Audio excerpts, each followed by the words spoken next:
Muito bem, pessoal. Eletrodinâmica na prática. Nós vamos aprender alguns conceitos interessantes da melhor forma, que é praticando alguns exercícios. Então, ao invés de apenas explicar conceitos, eu vou demonstrar em aplicações práticas e dessa forma eu tenho certeza que o entendimento ele fica mais claro. Então, vamos lá. Muito bem, no nosso primeiro exemplo, nós temos um circuito simples composto por uma fonte, dois resistores R1 e R2. A fonte tem 10 volts de tensão, o primeiro resistor tem 220 ohms e o segundo resistor ele tem 47 ohms. O objetivo do exercício é descobrir qual a tensão em cima do resistor 1, ou seja, que tensão eu vou medir se eu colocar um instrumento de medição nesse resistor 1. E esse será o exercício desenvolvido nessa aula de hoje, ok? Muito bem, então vamos ao que nós já sabemos. Sabemos que a fonte de tensão ela tem um lado positivo e um lado negativo, que vai determinar o sentido da corrente. Então, na nossa convenção, nós vamos considerar que a corrente ela sai do lado positivo da bateria e retorna para o lado negativo. Esse é o sentido adotado na maioria dos livros e que também será adotado por nós aqui. Eu sei que eu tenho uma fonte de tensão que estabelece uma corrente no sentido horário.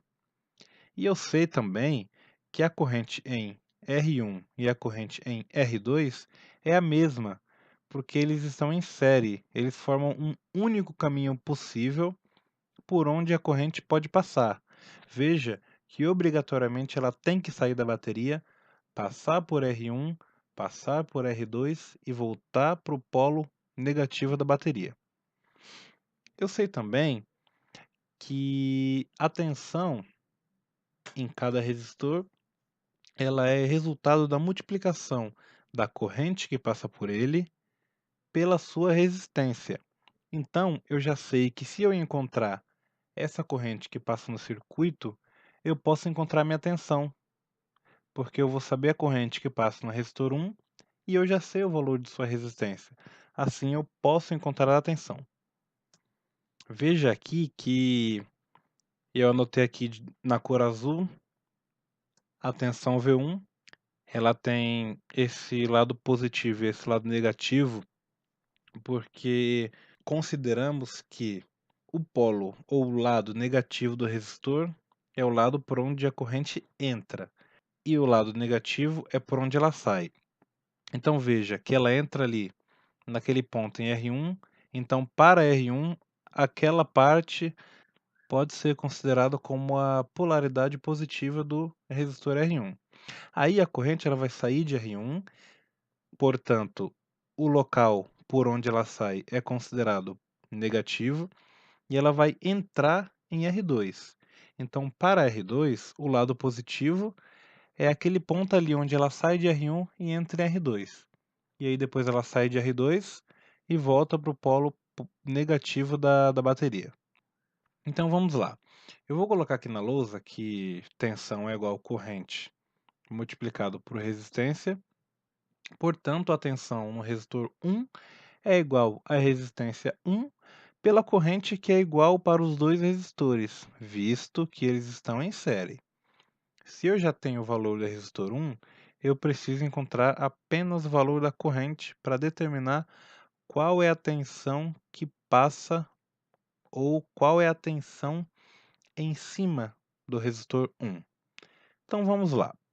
Agora nós vamos aprender o conceito de associação de resistores em série para conseguir resolver esse problema, ok?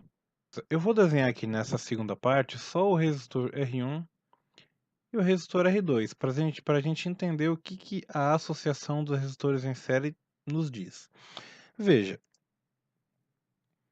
eu posso dizer que eu tenho elementos conectados em série quando eles têm um ponto em comum que não esteja conectado a mais nenhum ponto do circuito. Dessa forma, eu posso transformá-lo ou representá-lo por apenas um resistor. Ou seja, se eu tenho dois resistores em série, isso equivale a apenas um resistor, cujo valor é a soma dos dois que estão em série. Então veja, eu tenho o ponto A e o ponto B, só para vocês entenderem. O ponto A, ele está naquela parte que a corrente entra no circuito, e o ponto B, ele está naquela parte que a corrente sai. Durante esse percurso, a corrente ela não sofre mudança de direção, porque ela tem apenas um caminho possível a percorrer. Então, se eu manter esse ponto A e B, sabendo que a corrente entra por ali e sai pelo outro ponto, eu posso, nesse meio caminho, fazer a soma desses dois resistores tranquilamente e transformá-lo em apenas um, mantendo essa condição de que a corrente entra nesse um resistor, que é equivalente, e sai por ele, pelos mesmos pontos A e B que eu desenhei ali. Pensem que pensem que os resistores são um caminho que você vai percorrer com seu carro, por exemplo. Imaginem que A é o ponto de onde você vai sair e B é o seu destino final. Essas resistências, os resistores, eles significam os buracos que você vai ter no caminho. Então, num certo ponto do caminho, você tem um buraco, lá na frente você tem outro e por aí vai. Eles estão distribuídos ao longo do caminho. Se é um caminho reto, o que nos importa nesse caso seria a quantidade total de buracos que você vai encontrar nesse caminho. Então, por exemplo, não importa se você tem muitos buracos no caminho e poucos no final, ou vice-versa. O que importa é que durante esse caminho você vai encontrar a mesma quantidade de obstáculos. E é isso que faz a diferença. Quando a fonte ela é conectada em dois elementos em série, ela enxerga o todo. Ela enxerga a resistência total, não importando quantos resistores existam nesse caminho em série. Agora uma coisa muito interessante. Inicialmente eu tinha dois resistores em série. E agora eu fiz o cálculo, vamos fazer o cálculo, melhor dizendo, e vamos chegar a um valor. A resistência equivalente ou resultante, ela vai ser igual à soma desses dois resistores que estão em série. Então, a resistência equivalente de resistores em série, ela nada mais é do que a soma dos valores. Se eu tenho R1 e R2 em série, a equivalente vai ser a soma. Se eu vou ter R1, R2, R3, a equivalente vai ser a soma de R1, R2 e R3. No nosso caso, como nós temos um de 220 e um de 47, a soma total vai ser 267 ohms. E como eu disse que a fonte só enxerga a resistência total, eu posso utilizar esse valor e substituir esse resistor equivalente pelos dois originais para finalidade de calcular qual vai ser a corrente. E quando eu descobrir qual vai ser a corrente, eu posso descobrir a tensão no resistor 1, já que eu disse que a corrente é a mesma no circuito inteiro. Veja bem, agora eu tenho uma fonte de 10 volts conectada a uma resistência equivalente de 267 ohms. E agora sim eu posso calcular diretamente a corrente, porque sabemos que corrente é igual tensão dividido por resistência. Essa é uma variação da lei de Ohm. E agora eu sei que 10 dividido por 267 é aproximadamente 0,037. Então, esse vai ser o valor da nossa corrente, 0,037 ampere. E veja ali que eu coloquei aqueles mesmos pontos A e B para que o entendimento fique mais claro. O que importa é o que a fonte enxerga. Eu tenho dois resistores conectados em série.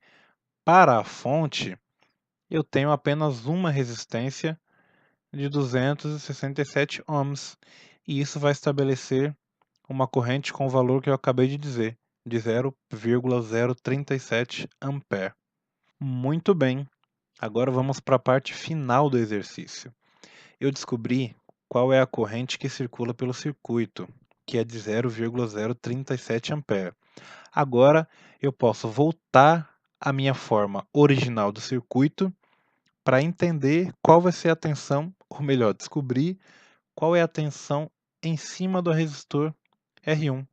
Veja, se o R1 tem uma resistência de 220 ohms e a corrente que circula por ele é de 0,037 amperes, ora, basta eu fazer a multiplicação desses valores que rapidamente eu vou obter o valor de tensão, que é de aproximadamente 8,14 volts. Agora vamos demonstrar na prática. Bom, aqui nós podemos ver uma fonte de 10 volts, que foi a mesma utilizada no exercício, a ligação dos cabos aqui e os resistores em série, o de 220 e o de 47 ohms. O valor mostrado de 8,26 volts aqui no meu multímetro, que nós vamos ver logo mais, ele é um pouco diferente do exercício por questões que eu explicarei um pouco mais tarde, que é um erro comum que acontece devido à imprecisão da ponta de prova que eu estou utilizando. Aqui eu vou medir também a tensão no outro resistor, só para complementar esse arranjo experimental, para que vocês tenham uma maior clareza sobre o assunto. Aqui eu fiz uma rápida modificação no meu circuito, eu vou colocar o multímetro agora em modo de medição de corrente, na letra A ali. Então você vai ver que o valor que aparece na tela do multímetro, ele é exatamente igual ao que nós tínhamos conseguido no nosso exercício, que é o valor de, você pode ver aí, 0,037 A. Exatamente igual ao que tínhamos conseguido no exercício, ok?